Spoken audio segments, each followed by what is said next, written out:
د بارانه کږه شیبه و ما ته اوس هم یاد شي د بارانه کږه شیبه و ما ته اوس هم یاد شي او زمونږ کچه غوندې کوټه وه ما ته اوس هم یاد شي د پیوندونو پکې شمار نه و یقین دې کېږي د پیوندونو پکې شمار نه و یقین دې کېږي د مور په سر مې لوپټه وه ما ته اوس هم یاد شي او د وړې خور مې د دارو د لاسه ساه ختله د وړې خور مې د دارو د لاسه ساه ختله عجزه غیږ کې مې اوده وه ما ته اوس هم یاد شي. السلام علیکم ملګرو، خپرونه د غزلزار او زه یم ستاسو خپل ملګری غازی نادان. قدرمنو، تاسو ته معلومه ده چې دغه غزلزار خپرونې مرام او مقصد دغه دی چې دغه ورکو ملګرو پسې چې د پښتو ادب دپاره کار کوي لګیا دي، څوک یې نه پیژني، زمونږ کوشش وي چې هغې سره کینو د هغې ژوند پښتو تاسو سره معرفي کړو. په دغه سلسله کې نن موږ سره د شمقدر د کتوزو د سیمې ښاغلی زیت الرحمن نجس صاحب ناستې کوي. نن به دې سره خبرې کوو د دې ژوند په پښتو، ورسره به شعرونه هم اورو. زیت الرحمن نجس صاحب تاسو ته ډېر زیات هرکلی او مینه ویم. ډېره مننه شروع کوم په نامه د خدای چې بخونکي مهربانه دی. غازی نادانه ستاسو د ټیم یو جهان مننه چې په دومره سخت وخت کې راغلی او موږ له وخت راکړ. ډېره زیاته مننه. عجز صاحب ژوند څنګه روان دی؟ شکر الحمدلله، بس وخت یې تېرېږي، ستاسو دعاګانې دي. صحیح.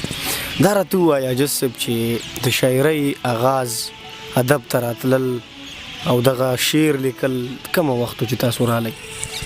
بس ما ته خو یاد نشي، په ډېر کم عمره کې ما دا لیکل شروع کړي. ما ته په هغه وخت کې دا پته هم نه وه چې نظم څه ته وایي او غزل څه ته وایي یا چاربیته څه ته وایي. بس یا دوه شعره درې شعره به مې لیکل، بیا د هغې نه بعد ملګرو سره کېناستو پاڅېدو، په شعر په غزل او په نظم باندې پوه کړو. خو وخت ډېر کېږي د لیکلو. صحیح. څومره کار دې کړی دی؟ څه دې لیکلي دي؟ او کتاب دې شته که نشته؟ کتاب خو جې نشته دی او لیکل مې ډېر کړي، په هر یو سند مې کړي دي او په ذاتي توګه مې غزل ډېر زیات لیکلی دی. صحیح. کتاب ولې نشته؟ څه وجه ده؟ وخت کې را روان وخت کې مو ورته څه خیال شته که نه؟ او انشاءالله بس اوسه پورې خو د غټه وجه بې وسي وه. اوس د خپل معیار نه انشاءالله چې کله مطمئن شوم نو کوشش به کومه چې کتاب چاپ کړم. صحیح. زید الرحمن نجس صاحب داسې یو شخصیت چې هغې ستاسو اصلاح کړي او تاسو یې منئ چې یاره دا زما استاد دی؟ او شته دی چې بلکل سحر کتوزی صاحب دی، هغوی زما اصلاح کړې ده. د غزل په سکته یا په وزن یا په بحر په دې څیزونو باندې چې چا پوهه کړې مو نو هغه شخصیت سحر کتوزی صاحب دی. صحیح. کوم ادبي ټولنې دي چې هغې سره ستاسو ناستي کېږي، تاسو وله ځئ؟ نو په کتوزو کې هوا سحر پښتو ادبي ټولنه، په هغې کې مونږ پروګرامونه کول. اوس هغه ټولنه شبقدر ته راغلی سحر صاحب دی.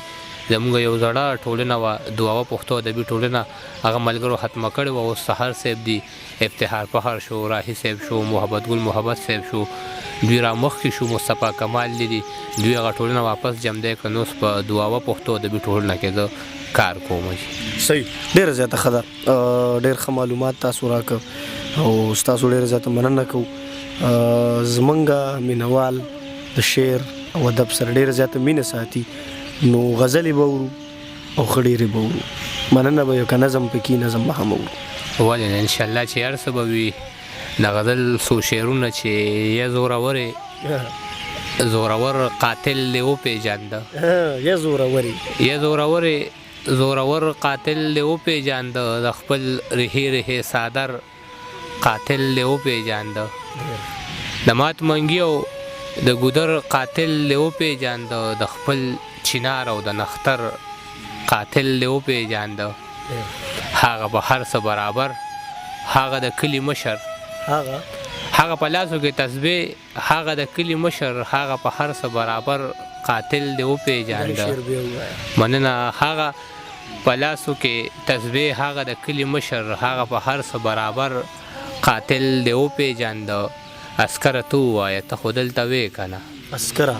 اسکره تو ووایه ته خو دلته وې که نه؟ زما د خوک پېښور قاتل دې وپېژانده. نه په لاسو وینې شته نه په لمن عجزه، نه یې په لاسو وینه شته نه په لمن عاجزه هغه هوښیار او جادوګر قاتل دې وپېژانده. ډېر ښه عاجز صاحب نور بچو مننه. د بل غزل څو شعرونه سپرلی بیا به ورپسې نظم شي. او جي تحفه راله جانانه د سپرلي ځان سره راوړه. تحفه راله جانانه د سپرلي ځان سره راوړه، زما د سپینو لیچو له بنګړي ځان سره راوړه. ډېر ښه یار. مننه. او زما باڼه د وخت لوګو وخلي دي روغ نه دي. زما باڼه د وخت لوګو وخلي دي روغ نه دي، چې دا ځلې راځې نو سپېلني ځان سره راوړه. ډېر ښه. د تورو تمبو شاته شپو بلها رنګونه راوړل. د تورو تمبو شاته شپو بلها رنګونه راوړل، د ډېرو زنځیرونو ازادي ځان سره راوړه. ډېر ښه. مننه. چې څوک مو په رڼا پسې لیږلې و یارانو، چې څوک مو په رڼا پسې لیږلې و یارانو، دې ښار ته خو تیاره هغه سړي ځان سره راوړه. ډېر ښه. او د خلکو هسې ایښي ولاسونه په غوږونو، د خلکو هسې ایښي ولاسونه په غوږونو، زما د چغو څومره خاموشي ځان سره راوړه. ډېر ښه یار. مننه. او د ښار اوبه پیکه دي چې راځې نو خپل عجز له، د ښار اوبه پیکه دي، د ښار اوبه پیکه دي چې راځې نو خپل عجز له، اوبه د خپل کچه کور د منګي ځان سره راوړه. ډېره ښه سادګي. مننه. او نظم دی، د نظم عنوان دی اولاد. یو ورځ د ښکلې پېښور په ښار کې لکه ماشوم او تر ګرځېدم، هر یو انسان و په څه کار کې مشغول. زه هم وتلی د څه کار په غرض وم روان د خپل منزل په لوري، چې ناګهانه په ځای ودرېدمه، د چا زبېرګي زما تر غوږه رالل. ما چې په شا ورپسې وکتل نو په یو سپینګیري مې نظر پرېوته، په ټیټه ملا یې یو بوجۍ پرته وه. زه ورنږدې شوم، ورته ومې ویل دا بوجۍ راکړه، دا به زه یوسمه. ما ترې بوجۍ د اوږې واخیستله، بیا مې ترې غلی یو تپوس وکړه، ولې کاکا بچي دې نشته دی څه؟ چې زما خبره واورېدله، له ډېره سوخته یې په وچو شونډو یوه نرۍ غوندې مسکا خوره شوه. ویل یې شته دی خو په نشي صاحب دی. چې زما خبره واورېدله، له ډېره سوخته یې په وچو شونډو یوه نرۍ غوندې مسکا خوره شوه. ویل یې شته دی خو په نشي صاحب دی. ما ورته وی ولې معذوره دي څه؟ ویل یې نه معذوره نه دي بچې، خو که معذوره وې نو هم به ښه وه. ما ورته وی کاکا زه پوهه نه شوم، ما ته صفا خبره وکړه. وی بچیه زما 6 بچي دي، 3 لوریانې دي او 3 زامن دي. مشرې زوی رانه د ښځې لمسون داسې له سترګو پناه کړی دی چې لکه یعقوب نه چې یوسف ورکو. دویم په پردو اجرو کې شپې تېروي. دریم د پوډرو په نشه کې ډوب وي. خویندې یې پیغلې دي، په کور ناستې دي. مور یې ناروغه ده، په کټ پرته ده، زما د ملا هډوکي ټول خوږېږي. بچي یې داسې بدقسمته یو چې د خویندو څوک غوښتو له راشي، د ګاونډیانو نه پوښتنه وکړي زموږ په کور کې اوبه ښه مو نسکي. خلک وایي دا د لوپرانو کور دی، څوک وایي دا د پوډریانو کور دی. دې پیغورونو مې ملا ټیټه کړله، مور یې هم دې غمونو وخوړله. زه په خپل ژوند دومره ستومانه یمه، څو ځل مې نیت د خودکشۍ کړی دی، خو پیغلې لوڼو راته سوال کړی دی بابا چې ته دې مونږه چاته پرېږدې؟ په سپینه ږیره کې یې اوښکې داسې لکه وښو کې وي اوبه روانې، لکه مالوچ چې په اوبو لامده شي. هغه بوجۍ له ما نه واغېستله، بره یې خوله اسمان ته ونیوله. ویل یې خدایه څه ګناه مې کړې چې شته اولاد کې بې اولاده یمه، چې شته اولاد کې بې اولاده یمه. ډېر ښه. یو بل غزل هم راته ووایي، دا خو نظم و ډېر مزیدار و، غزل به هم بله ورو. مننه. لکه ګل چې د اذغو په منځ کې اوسي، لکه ګل چې د اذغو په منځ کې اوسي، زړه مې داسې د ګیلو په منځ کې اوسي. دا خو زه یم چې د غم په جال کې پروت یم، دا خو زه یم چې د غم په جال کې پروت یم. یار خو تل د خوشحالو په منځ کې اوسي. زړه مې وخوړه د یار غمونو داسې، زړه مې وخوړه د یار غمونو داسې، لکه بوټې د وینو په منځ کې اوسي. او زه د یار په څنګ کې داسې یم خوشحاله، زه د یار په څنګ کې داسې یم خوشحاله، لکه کب چې د اوبو په منځ کې اوسي. او زما یار په دې مالت کې داسې ښکاري، زما یار په دې مالت کې داسې ښکاري، لکه ستوري د تیارو په منځ کې اوسي. د عاجز چې په سلګو جړېږي خپل ترې لاړل د پردو په منځ کې اوسي. ډېر ښه. عاجز صاحب یو څو شعرونه راته نور هم ووایئ او بیا په دغه څو شعرونو باندې خپل پیغام زمونږ ولس له ورکوي نو بس بیا به کې خیري خپل دغه سامان ناغونډو. ټیک دی انشاءالله. ولې نو څو شعرونه نور داسې دي چې د پښتنې مینې اظهار ته مې زړه چرته کېږي. د پښتنې مینې اظهار ته مې زړه چرته کېږي. تمه مې خوښه ده تلوار ته مې زړه چرته کېږي. ډېر ښه. هغه په کاڼو د ولاړه ما په کاڼو ولي. هغه په کاڼو د ولاړه ما په کاڼو ولي. ما سره ګل دی خو ګزار ته مې زړه چرته کېږي. دا شعر به ووایه. مننه.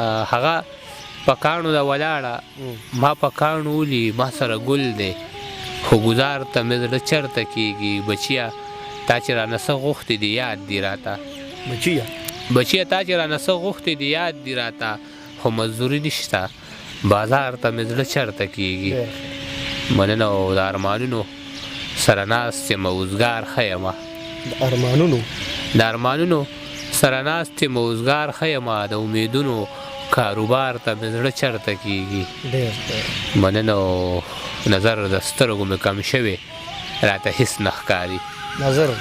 نظر د سترګو مې کم شوی راته هېڅ نه ښکاري. عجیزه اوس د چا دیدار ته مې زړه چرته کېږي. ډېر ښه. عاجز صاحب څه پیغام لرئ زموږ ولس؟ نو ولس دپاره خو ملګري لګیا دي پیغامونه ورکوي خو دویم چې عمل پرې وشي.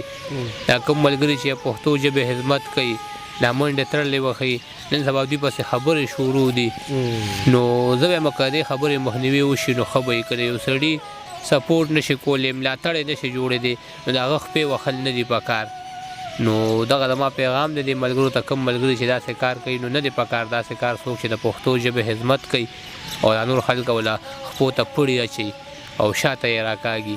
نو که د دوی ملاتړ نشي جوړېدی یا یې ورله شابسې نشي ورکولی نو زه یم چې دوی پسې خبرې نه کوي. دا په ملګرو باندې ډېره بدې لګي. ډېر ښه.